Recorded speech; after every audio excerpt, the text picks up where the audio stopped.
Camel, America's first choice among cigarettes, presents Topper.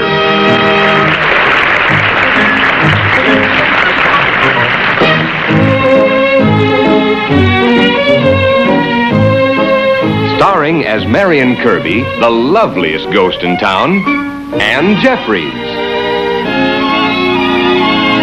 As George Kirby, the liveliest ghost in town, Robert Sterling. And Leo G. Carroll as Topper. Oh, yes, and the deadliest ghost, Neil. And there are only 3 people in the world who can see or hear them. You and I and Cosmo Topper.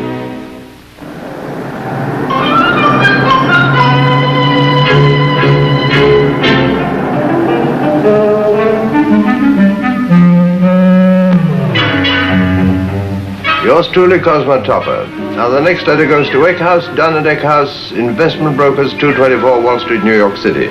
Dear sirs, what do you think you're doing? I want to be your secretary. Oh, Topper, I'd make a perfect secretary because nobody could see me or hear me but you. Now, please get off my lap. But I can handle all your correspondence. Remember, I'm a ghostwriter.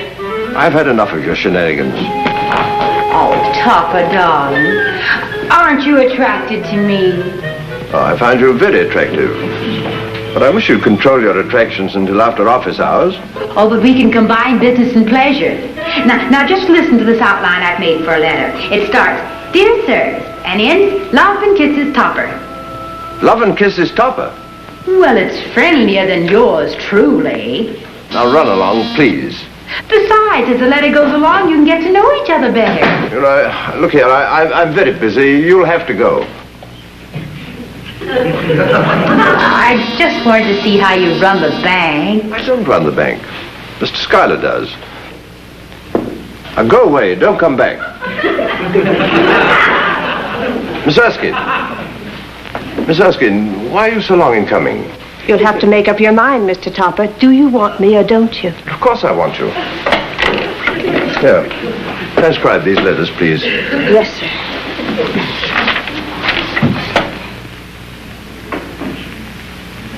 Yours truly, Cosmo Topper. Now, the next letter goes to Eckhouse, Dunn & Eckhouse, Investment Brokers, 224 Wall Street, New York City. Dear sirs, what do you think you're doing? Please get off my lap. I've had enough of your shenanigans. I find you very attractive. I wish you'd control your attractions until after business hours. Love and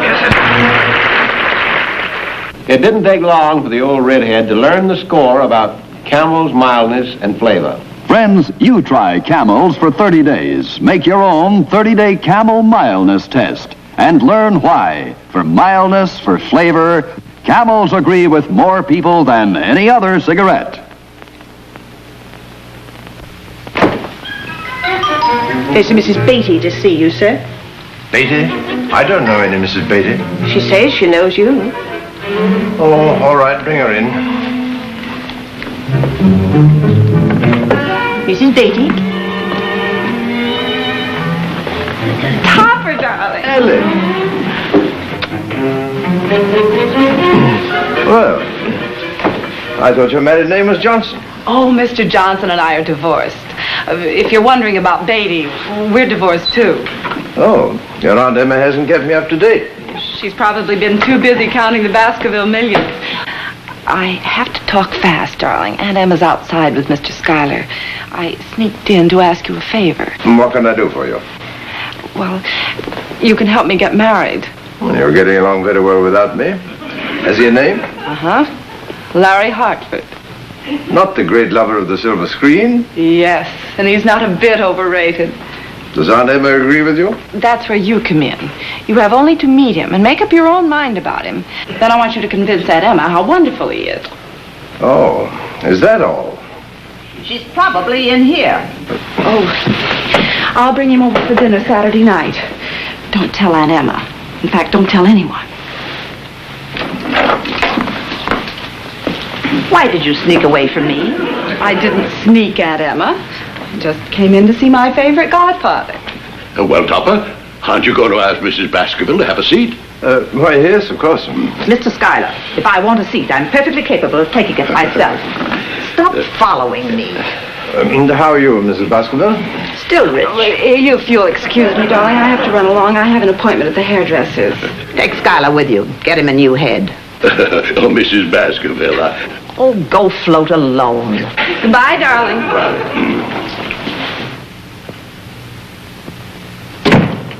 Topper, I'm going to come right to the point. Have you ever heard of Lawrence Hartford? Why, I've seen him on the screen, of course. Fine-looking chap. Well, I wouldn't know about that. I haven't seen a motion picture since the birth of a nation. However, that's neither here nor there. No, I guess it's closed. I didn't come here to discuss motion pictures. I came to talk about Ellen. Oh. A nice girl, but has an unfortunate habit of collecting bad husbands. She wants to collect Hartford. I want you to talk her out of it. But if she's made up her mind... Oh, she's made up her mind about her other two husbands. This one's the worst of the lot. But you don't even know him. Oh, I don't have to. I've heard enough about him. Now, I'm relying on you, Topper. But, Mrs. Baskerville... We'll have no further discussion. don't argue with Mrs. Baskerville, Topper. Why shouldn't he argue with me? What do you want? But I just wanted to show you the figures on the building investment. I've already looked into them. They're absolutely worthless. I don't know why I don't keep my money in a stocking.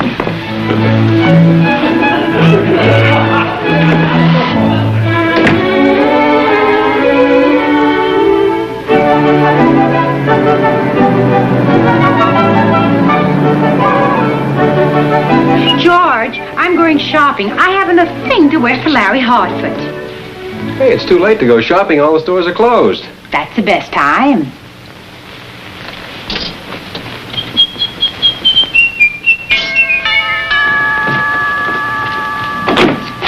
Oh, sorry, dear. I forgot my key. Oh, it's you, Mr. Topper. Sorry, I forgot my key. Hello, Topper. Why did you ring? I forgot my key. Yes, dear, you told us 3 times. I wasn't sure you heard the second time. Oh, Cosmo, I'm so glad you're home. I've had the most hectic day ever since lunch. Oh, well, it's nearly dinner time now, dear, so you can relax. I've spent hours planning the menu. Neil and I picked out the wines. No need to go to any length, dear. Simple chop will suit me. Not tonight's menu, Saturday's. Oh, but you don't have to arrange anything elaborate. It's not elaborate, just a few cold lobsters and 6 pounds of beluga caviar, 8 platters of terrapin, and 9 hams. 10 hams. She forgot Hartford. But, my dear Henrietta... I can't decide on the dessert. Would you like to know what Katie decided? Devil's food, lemon meringue pie, and a pineapple upside-down cake. 86 people eat a lot of food. They certainly do. You mean you've invited 86 people? I didn't want to make it too large. But I told you not to tell anybody. I haven't yet, except Katie, of course. Well, that leaves 85. Here's the guest list, Cosmo. Can you think of anybody I've left out? No, but I can think of 86 you're going to. What do you mean? Well, Ellen doesn't want anybody. Any other people. I'm afraid you'll have to give up any plans for a party. Oh, dear. I'll have to call the caterers not to come. You shouldn't have asked them in the first place. Well, that leaves 6 of us. George, I'm not so sure that you and Marion ought to be here on Saturday night. Huh?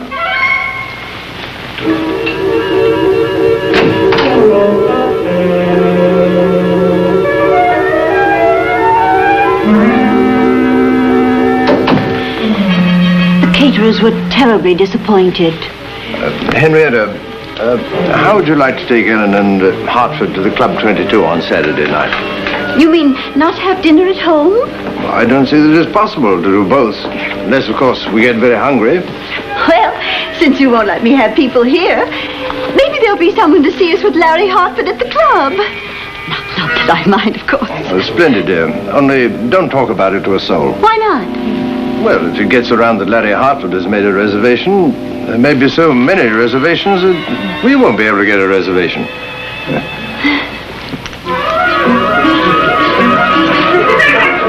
George, where are you? The usual place.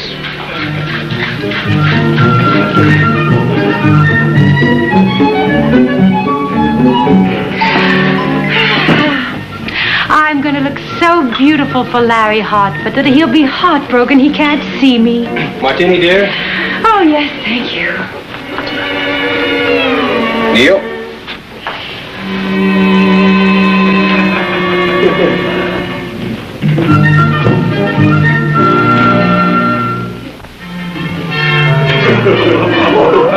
Hey, you must have made him too strong. They're 4-1, Neil. On the wagon. Bad dog. Good martinis. Drink them up. Oh, you forgot the most important thing. Sorry, old boy.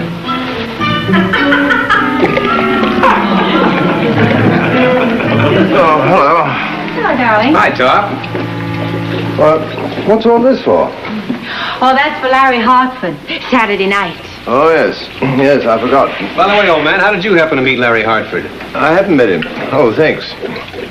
He's being brought here by his fiancée. Oh. You mean he's engaged? How could he do that to me without even knowing me? Who's the lucky girl? Mrs. Baskerville's niece, Ellen. Not Ellen Baskerville. Why, do you know her? Know her. Know her. Ellen Baskerville. Poor, tragic Ellen Baskerville. You sure you had the right woman? What is all this? And Mrs. Baskerville. Poor, frustrated Mrs. Baskerville. How she loved me. Mrs. Baskerville? She wanted me to marry Ellen. To keep from breaking her heart. But it was not to be. Okay, Hamlet, come clean. Where did you meet this poor, tragic heiress? I'd rather not talk about it. I wonder if she knows I'm dead. If you ask me, she never knew you were alive.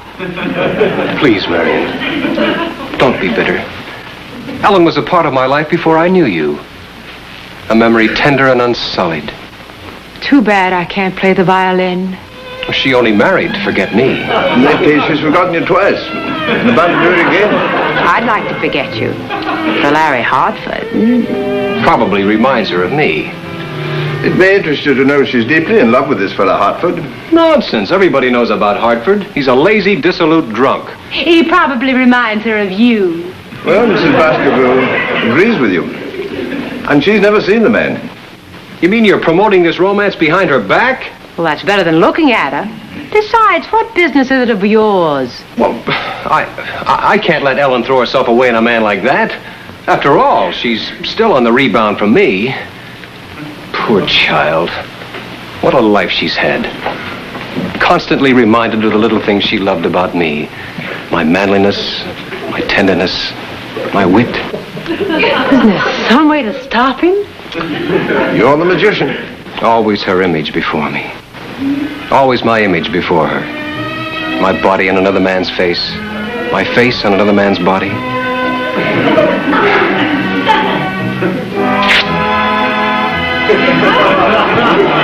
Now, how did I do that? Here's John Wayne, America's #1 dramatic movie star, on location. As you can see, making a movie can be pretty tough going. But free-swinging He-Man parts are what John Wayne loves to play and what the audience loves to see him in. Okay, cut. When the cameras stop, John Wayne takes time out to enjoy his favorite cigarette, Camel. Let's hear what he thinks about Camels in his own words. Well, after you've been making a lot of strenuous scenes, you like to sit back and enjoy a cool, mild, good-tasting cigarette. And that's just what Camels are. Mild and good-tasting, pack after pack. I know, I've been smoking them for 20 years. So why don't you try them yourself? You'll see what I mean. Yes, try them yourself, and you'll discover the secret of Camel's extra enjoyment. Smoke only Camels for 30 days. For mildness and flavor, Camels agree with more people than any other cigarette. Marion, I think the guests are arriving.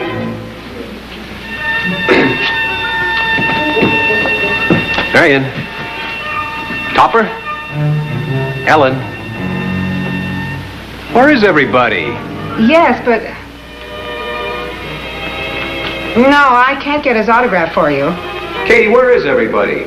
They've taken Mr. Hartford out for dinner. Where to, Katie? Where to? I promise not to tell where to. You've got to tell me. I don't care if you are my sister. A promise is a promise. Marion! Marion! They've sneaked out on us. Oh, well, if you're going to get mad, Club 22. Marion, where are you? Yes, that's where they all went. Where, Katie, where? I don't know. Marion! I don't know where they're going after the Club 22.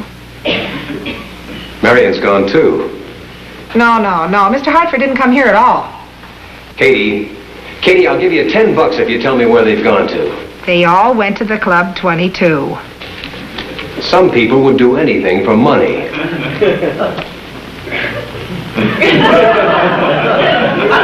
Did you just drop $10?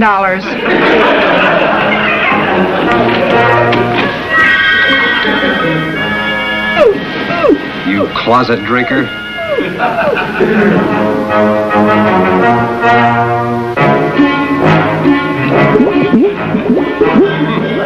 It's a sad come down for you, Neil. From champagne to beer. And listen, from now on, open your own beer. Say, Neil, I wonder how Mrs. Baskerville would like to go to Club 22.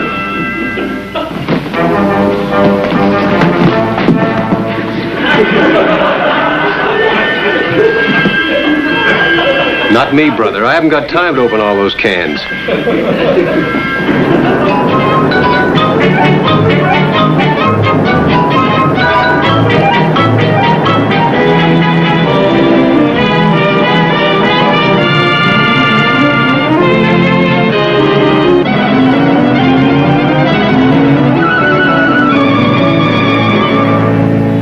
And having failed at everything else, I became an actor, and here I am.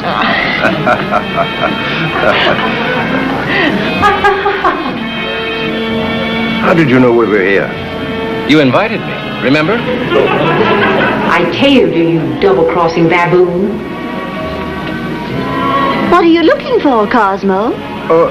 Just looking, dear. If it wasn't for George, I didn't tell him. Couldn't stand to watch us mooning over that Ellen Baskerville. Woman at table 12. Just sign it to Flossie. Love and kisses. Waiter, you shouldn't keep worrying Mr. Hartford. Shh, the head waiter might hear you.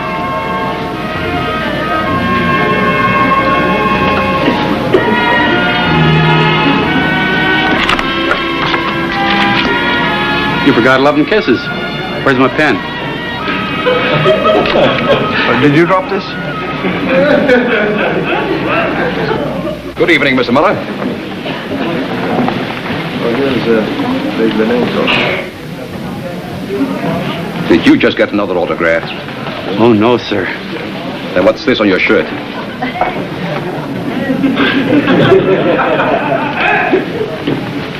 I put it there to remind me, sir. All right.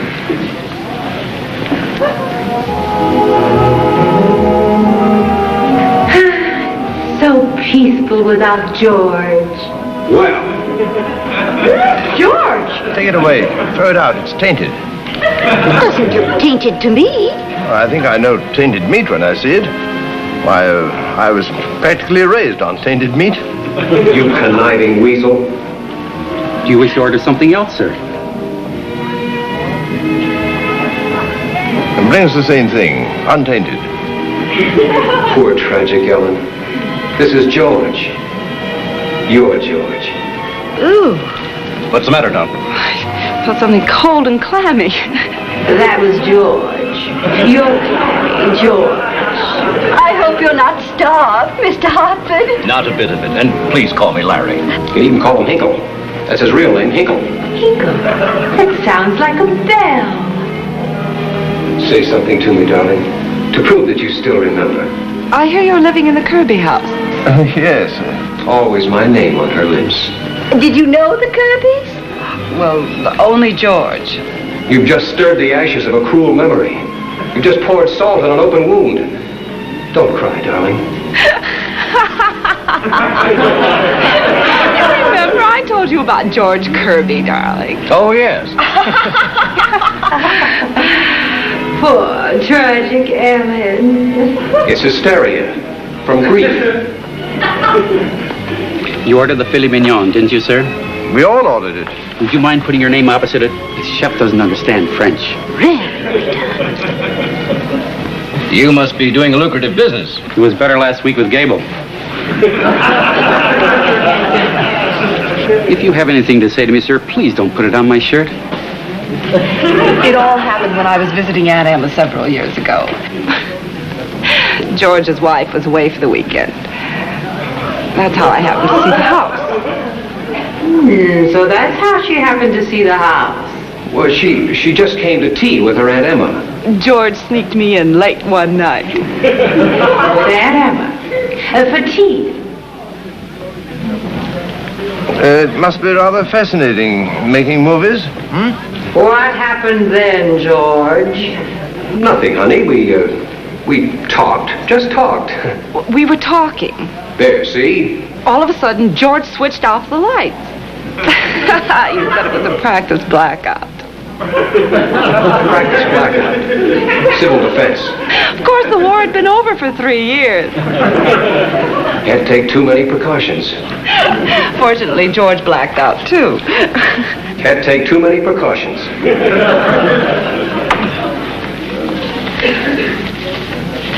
Hey. Captain, I'm sorry, madam. We have no more tables. I didn't come here to buy furniture. Where is Mr. Topper sitting? This way, madam. Well, my dear, this time you've shown excellent taste. Thank you, darling. Topper, what is it? Cosmo, was it the meat? Good evening. Mrs. Baskerville. Aren't you going to ask me to sit down? Well, by all means.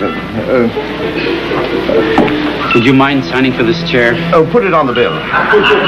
Lovely weather we're having, haven't you? Haven't I? Did you bring me here to ask riddles? George, did you bring that old battle axe here? I was here long before she was. I'd rather you'd brought Leo. I would have, but he had some legal matters to attend to. Legal matters? Yeah. When I left, he was working on a case in the closet. I didn't know you were coming, Auntie. You didn't? Who is this? Larry Hartford. Oh, he's a friend of Topper's. Yes, quite an old friend. Known him all my life. Mr. Larry Hartford. Hinkle. Hinkle. Mr. Hinkle, Mrs. Baskerville. Mrs. Baskerville, Mr. Hinkle. Larry Hartford. Do you come here often, Mrs. Baskerville? Oh, wouldn't be caught dead in the place. Only came because of your husband's note. Note? Yes, the note that was slipped under my door, urgently requesting that I join you and Ellen. George, I might never forgive you. But she gets out so little. Where do you come from, Mr. Hinkle? Jersey City. California.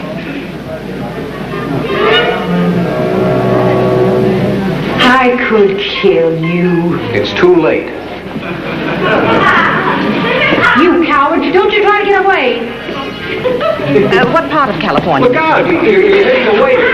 Help, Neil, help! Someone pushed me. Neil can't help you now. What part of California, Mr. Hinkle? Oh, it looks as if we're never going to get our dinner. Stop interrupting, Topper. Well, Mr. Hinkle? Hollywood, Mrs. Baskerville. Just outside of Hollywood. Seattle. Well, then perhaps you know a motion picture actor by the name of Lawrence Hartford? Intimately. Oh, is he as bad as his reputation? Oh, he's even worse. He has only one thing to recommend him. What's that? He's a good businessman. As a matter of fact, he's about to marry a very pretty girl with a grotesquely rich aunt. For you. Waiter. Waiter, you must stop taking pictures and then trying to sell them. Save your breath, Topper. And for pity's sake, Mr. Hartford, sign that picture and be done with it. You mean Mr. Hinkle, don't you, Auntie? Well, natural mistake. One of the Hartford Hinkles. Stop all this shilly-shallying. I recognized Mr. Hartford the moment I came in. In that case, I may as well sign.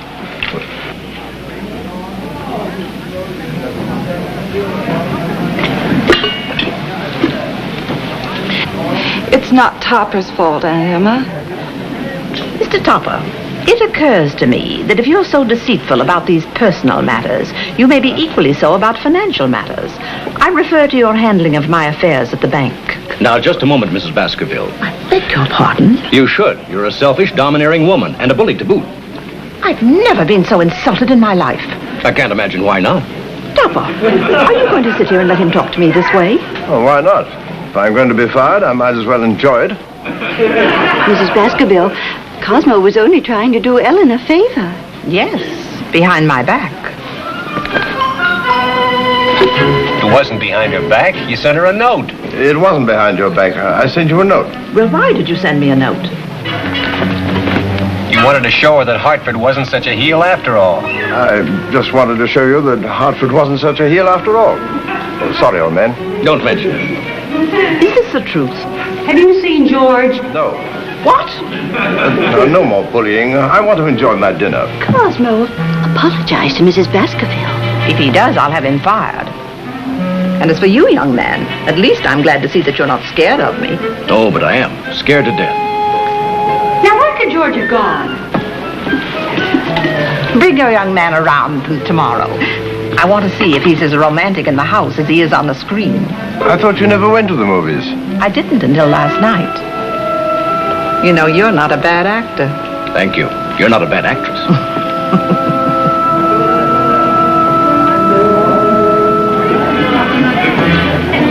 So there you are. What do you look so smug about? Oh, I feel so nice and warm inside. Bringing these two lovely people together.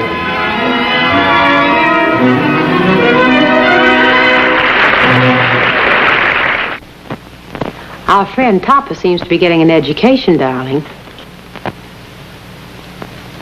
Well, one thing he already knows, honey, and that's how wonderful camels are.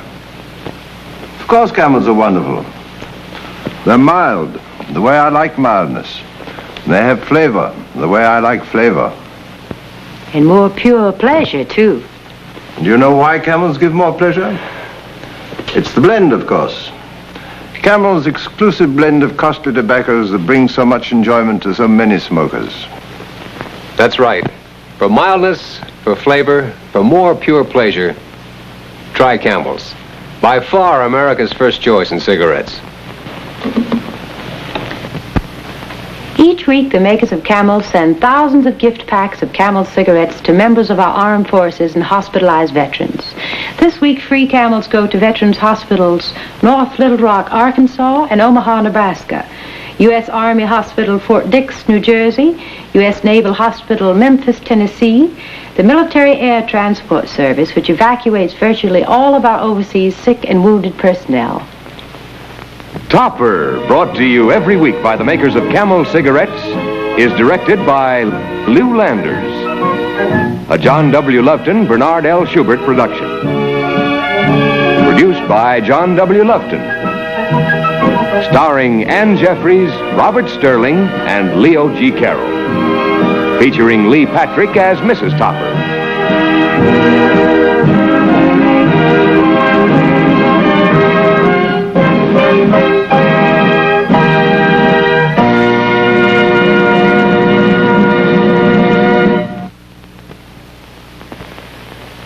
If you prefer a long cigarette, try Cavaliers, the great new king-size cigarette made by the makers of Camels. King-size Cavaliers give you mildness where it really counts, in the feel of the smoke. So inhale, feel that light extra mildness in the smoke of a Cavalier. Cavaliers are king-size, yet priced no higher than leading regular-size brands. So try Cavaliers. Feel that mildness. Taste that flavor. That's a Cavalier.